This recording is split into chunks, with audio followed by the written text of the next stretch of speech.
Welcome to the Conscious Marketer Podcast. My name is Richard Taubinger, and I am joined by Kylie Slavik. Hi, Kylie. Hello. And today we're going to talk about one of our favorite topics, status. And this is status part one. And there's a lot to kind of unpack when we think about status in the marketplace. And when somebody has status, what happens is they don't have to sell as much. They don't have to, push to make the conversion. And people imply that the person has credibility. And so this is really interesting because the higher level of status you have, it's kind of like the less work you have to do. And also the more people will want to work with you and the more people will want to affiliate with you. So if you can find ways to raise your status, then this is a good thing in the market. Kyle, I'm just kind of curious, before we get into, we're going to do 2 episodes on this one because it's so important. Before we get into this, what is your definition of status? How do you see status in the market? Well, I think that it's this idea that people want to buy and get support from people that are a little bit further on down the road. And when you can put status markers in your copy and in your talks and in your videos and in your content, you're showing them that you know something that they don't know. You're showing them that you are powerful. You're showing them that you're the expert. And I also want to say that a lot of times people in the transformational industry, they shy away from this idea of status. In fact, for some, it makes them feel a little sick. And it's because, from my observation, it's because people have abused their status. So they equate status with abuse of power. So I really want you to strip that away while you listen to us today and just be open for another experience of what status is and why it can help you. Yeah, I completely agree with it because it's not like you're trying to get status to manipulate people, but as your status raises, it helps you to actually impact more people and draw the people that you can help to you with more grace and ease. And when we first start out on the market, generally we have almost no status. And so we have to kind of earn that status or find ways to build it over time. And then the funny thing is once you have it, you actually normally don't need it anymore. You normally have enough income. You're normally making massive impact in the world at that point. And that's when you can actually start to help bring up the people around you actually, and help to actually raise other status so that they too can do the good work, whatever that is. So let's talk about some of the levers of status. And I know you recently did a training where I think you covered 7 or 8 of these. Let's see if we can get to 3 on this webinar. You want to share the first lever of status so if somebody's like thinking about this and like, how do I, consciously raise my status in the market so that I can do more good in the world? Let's think of these ideas on how we can make that happen. Absolutely. So I think affiliations is the first one that I would love to share about. And when I started out in my career, a lot of the affiliations were that I was able to work with people at a very high level from the very beginning. Now, if you don't have this, don't worry about it. There's other ways to do it. But when I first started out, I was hired by a guy named Max Simon. Now, just being hired by him already raised my status because he was the son of the silent business partner of Deepak Chopra.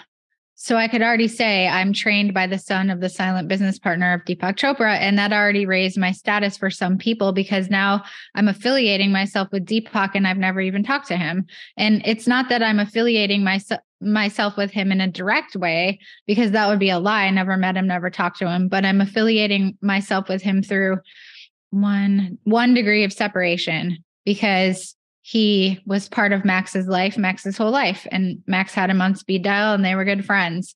Now, as soon as I started working for Max, he made me his affiliate manager. And my job was to interview really successful people and to write down one thing that they said that could help people move forward. So one simple thing, only one. And I would talk to people on the phone like Mark Victor Hansen or Bob Proctor and all of these different people. And what ended up happening from that was I ended up getting recruited from other companies and continuing to make more money and continuing to elevate my status because we'll talk about results next, but I was started to get results for people. I was learning from some of the most successful people in business and conscious business, not just internet marketing, but conscious business. We talked to John Assaraf, and I think he had like $5 million companies at that time or something like that. So really affiliating with those people helped me to continue to grow my career almost with ease. I've almost never had to market. Now, if you don't have affiliations like that, it's not really a problem. Think of smaller affiliations that you might have with people, organizations, or institutions. Like I went to a massage school called the Florida School of Massage. It's the second best massage school in the country. So that gave me status when I was doing massage therapy. So you can think of any of those types of things. I guarantee you have more than you think you do. And if you don't, just consider over time that you want to start forming relationships with people that are a bit further down the road with you. And that is the powerful conscious use of affiliations and having that in your life. Yeah. And there's all kinds of different affiliations that you could have. It could be the school you went to. It could be also like Kylie mentioned, it could be your client base. When I started the business, we were taking authors that were maybe not as well known, and then we would ascend them and help them to raise their status in the market. And then what would happen is larger clients with bigger followings would follow. And it got to the point where pretty much, some of the biggest names in the meditation and personal development field, we've worked with pretty much everybody, or everybody we wanted to work with has come on board, which is super fun. But it didn't start that way. I started with the person in my local town, and then it jumped up and it jumped up and it jumped up. And so realize that every client you work with, it's not that they're higher a level, but there are higher levels that you can work with. And so your affiliations are going to keep growing as you grow too, because your capacities are going to grow. You're going to be able to hold more space for bigger projects and bigger things, no matter what your business is. So affiliations is such an important one. I like how it's number one too, because it's like one of the number one things. And, affiliations can go the other way too. If you affiliate with somebody that maybe is less savory, so you have to be careful with your integrity and the clients you do take, because when that happens, sometimes you might have to distance yourself from a teacher or somebody you've worked with. And so I think it's useful to mention that all affiliations aren't necessarily good. And if you affiliate with somebody that maybe has less ethics and is below you, what happens is your status actually lowers. So you can actually ask this question: does my status stay the same? Does it raise or does it lower if I work with this client or if I am affiliated with this group? And at the very least, what you want it to do is just stay the same, and a lot of affiliations are like that. It's neither going to hurt nor not hurt you. And then it's more of a business decision. Is this a good business decision or not, at the time? The next thing that I like to look at with people is results. So people are constantly looking to not work with us. They're constantly looking to stay safe. They're constantly looking to not spend money, to hang on to their money and to not get results. They're afraid to change. And so one of the things we can do to counter that is to talk about the results that we have gotten, because at the same time, while people are doing all of that, they're also wanting to change. They're also wanting to feel better. And just having that status helps cut through that desire to stay the same, desire to plateau. So results is a beautiful marker of status. Results could be the results you've gotten for your clients, the results you've gotten for yourself. I know we have a client right now that overcame cancer, and now she's teaching not how to overcome cancer, because that's not something that you can do, but she's working with people that are going through massive life transitions that are painful, and she's helping them to melt into love, essentially, and to love their life and to move through their obstacles with grace and to not feel alone. And she can start to talk about that to people that have cancer, to people that are going through a divorce, to people that are going through a massive grief, that there's this feeling state that they can have that they really, really want. Another thing is I can talk about the results I've gotten when I had gotten about $5 million worth of sales with my ads. And granted, that doesn't exist in a vacuum. There's lots of people that also help with that and are a part of that. Then it cut through a lot of people's bullshit meters of wanting to work with me. And so I could say, hey, I was able to generate this much income for my clients. And even if we don't generate anything near that for you, I guarantee you I can help you get better results through telling stories than you would get without telling stories. And so I'm showcasing my results without guaranteeing my results. And I think that's also another important aspect of this. We don't want to make guarantees with anything, but we do want to show that we know our stuff and that we have sort of earned our stripes, as it were. Yeah. And I think in the conscious world, there's this kind of feeling like we should stay humble and hide the results. But then, sometimes I say, is it humility or is it hiding? And so you have to find a way to share the results and the impact you're making in the world without it being about you. What you really want to shift when you're talking about your results is the results that the clients themselves helped to create for themselves in their business and life.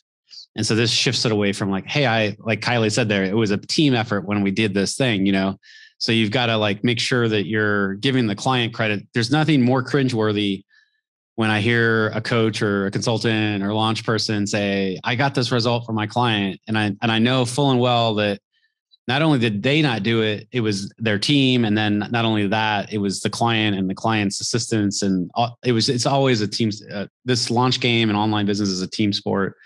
So, but I'm not saying don't share it. That's the thing. So like you can go either way. And so I call this kind of the 5 case study or the 5, the 5 result tests. Because if you hear one result from somebody, then you're like, yeah, that was probably the person's brother or sister or family member or whatever, and they didn't really get the result. But the thing is, if you start to string through your results, and if you're good, you will, because that's how the universe works, right? And if you're really good at your craft, then what you want to do is the first result, people will kind of they say, yeah. The second result, they'll be like, yeah, whatever. The third result, they were going to start to read it. The fourth result, they're going to start to say, this person's creating the results that I want from myself or in my business or whatever you're doing. And then it cracks through. And somehow, you have to kind of crack through because people, like it's a good thing people are cynical and people are a little pessimistic because there are a lot of people that are lying out there. And so like, you gotta like, you have to have those barriers and that those roadblocks up. But as you're sharing your results, that's why it's so important that you do it from a place of integrity and truth and a place of like, the client got the result and I was just part of that. And so if you can do that, then sharing the results is really one of the best ways. Results and case studies is one of the best ways. And I think there's just one other thing that should be mentioned here, but the FTC is the Federal Trade Commission. And so you never want to, like Kylie mentioned this a few times, you never want to guarantee any results. And if you're promoting a case study and you first of all, you need to get permission from that person to share it. That's the ethical thing to do. And it kind of covers you because you don't want to be making any claims that you really back up. And so it's really important for you, I think, as a conscious marketer to really have that in your back pocket. And then everything's like super clean and then you can feel really good about sharing the results. And it's hard to argue with results because often those are the results that you want. And the other clients are just, it takes them over the line of like, I'm thinking of working with you to like, I have to work with this person because I like how they roll and how they do things. Yeah, that's awesome. I think another layer I would add to that is when you share your results, share a weakness. So a lot of times when I talk about the first Facebook ads campaign I had where we did $2.5 million, I also share that I had no idea what I was doing because I had no idea what I was doing. I taught myself Facebook ads in 2 days. I had my first ad uploaded in 1 day and we did $67,500 in sales from $575 in ad spend, which is really, I didn't know that was good until my friend Mike told me that it was really sort of exceeded industry standards by quite a bit. And the part of the story that's so important for people to hear is like, I didn't know what I was doing. I just told a story and it wasn't me that did it. It was the power of story. Now I've given my work credibility because I teach storytelling without taking the credit for any of it. But showing my vulnerability around that result also helps people to relate to it. They're like, oh, that girl didn't know what she was doing. Also, I'm really bad at tech. So I talk about that as well. I talk about how I had really slow internet where I was, and I had to download and resize a photo to match this Facebook newsfeed. And I actually cried just trying to download the software. I was like in tears because I suck so bad at that.